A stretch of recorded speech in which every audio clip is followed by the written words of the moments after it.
Hello mga Chicklabs at Beshi ko. Umulan na naman at napakalakas ng ulan. Naranasan ko po ito nung nakaraang linggo or 2 weeks ago po. Yung sinabi kong binabaha hanggang tuhod, hanggang kalahati ng tuhod. At dito sa Barangay Pasiano, Rizal, Calamba, sobrang affected po at matagal na pong issue ito. So ngayon, panoorin natin dahil nagkakagulo ngayon ang mamamayan doon. Let's watch this. Hindi mayroon karapatan ng bawat tao na gamitin ang cellphone nila para sa mga bagay na lahat ng tao. Kasi wala na tayo ditong katahimikan Kasi yan naman kuya, kahit yan ay tapat nyo, lahat tayo may right of way. Nanay Los, yung 5 buhangin ko ditong binayaran ko kanya double, binaka ko dyan. Amy, tignan mo. Pansemento ko sa loob yun, binabaha yung loob ko. Amy, tignan mo mabuti kung ano ang problema. Sabi daw kay Amy. Hi mga followers! Ito, nagkakagulo kami dito sa mga daan na ginawa ng mga taong pinagandaan. Hashtag Pasiano, Barangay Pasiano, Rizal. Hashtag Kalambago, ano po ba, Mayor? Para mabot tayo hanggang dun. Sa taas, kongreso na, ano ang problema? Yun talaga ang problema. Yun talaga. Yung private property doon na dati. Yun yung daan talaga ng mga bahay. Yung tubig dito ng pumalo. Private property yun private property. May karapatan siya.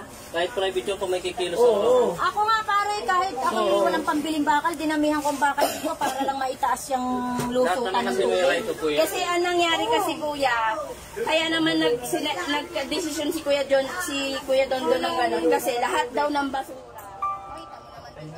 nandoon. Hindi, kumbaga yung may kasalanan ang tao dahil hindi sila sa sarili nila ayusin yung mga basura. Itong ngayon, daan, doon lahat tumakbo. itong daan.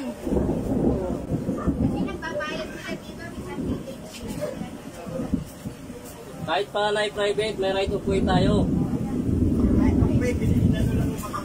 Hindi, kung saan Hanapin ang mohon! Hanapin ang mohon! Hanapin ang mohon! talaga. Christopher Village nga. Hanapin ang mohon! May right of way yan. Kung hanggang Mayor! ay wala na, nasa Mayor Ros Rizal!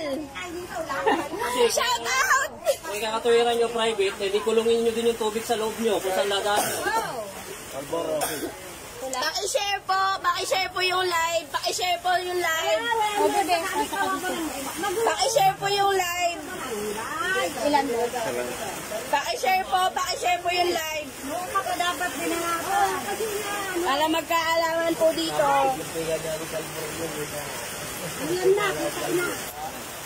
Guys, hindi naman sa pero lahat kami dito. Lahat naman kami dito, hindi naman talaga mag-aari, pero lahat kami napiperwisyo, pero di ba, sana may makisama din, hindi yung siya lang mag-isa. Hindi talaga kaya. Paki-share. Dang, share mo yung live, Dang. Solusyon ang bahala sa unahan nito. Share nyo yung live, please.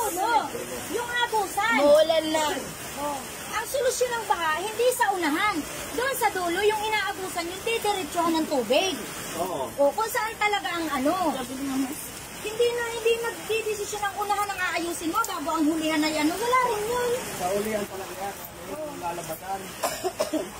Paki-share naman yun. Iyan, inayos yung tiyo kasi ang dami talaga mga estudyanteng nahuhulog. At pati mga pera at baon. Ilang beses nahulog yung Ikaw, patunay ka, nagbabay ka, di ba? Hindi ka nasisimplang. Ikaw ang patunay, Tiyo. Di ba? Isa ka na doon. Ay, napakaraming dumadaan dyan.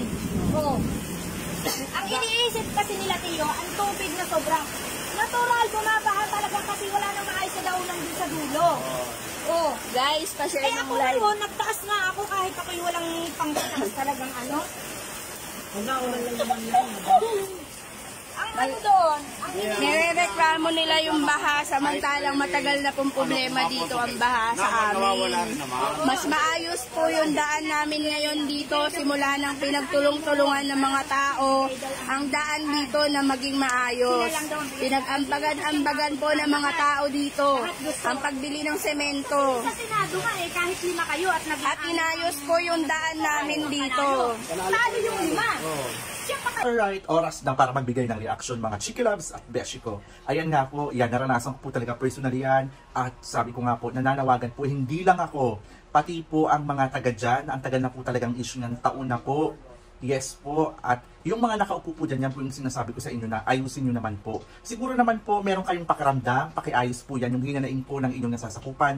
Since naumupo po kayo dyan at yan ay hinihingi nyo, hindi kayo po ang nag-apply dyan, hindi po kami, dahil gusto nyo yan, di ba? So, solusyonan nyo yan. Yan lang naman po yung hinanaing dito sa Barangay Pasiano, Calambasita, at hindi lang po dito. Yan yung mga drainage po dyan, yung mga kanal, yung mga baso-basura po. Kailangan syempre din disiplina ng tao, pero kailangan din ng tulong syempre ng mga nakaupo. Ano po? Yung pag-i-implement po. So, sana maayos na po yan. Napakatagal ng problema yan. Maawa po kayo sa sambayan ng Pasiano, ang mga taga-Kalamba. At for sure po, hindi lang dito sa Pasiano may problema pagdating sa kanal. Pati sa ibang part ng Calamba, Laguna, which is napakayaman po ng Calamba. Pasok po tayo sa top 10 richest city in the Philippines. So, galaw-galaw po. Baka mas char. So, ayan. Good afternoon.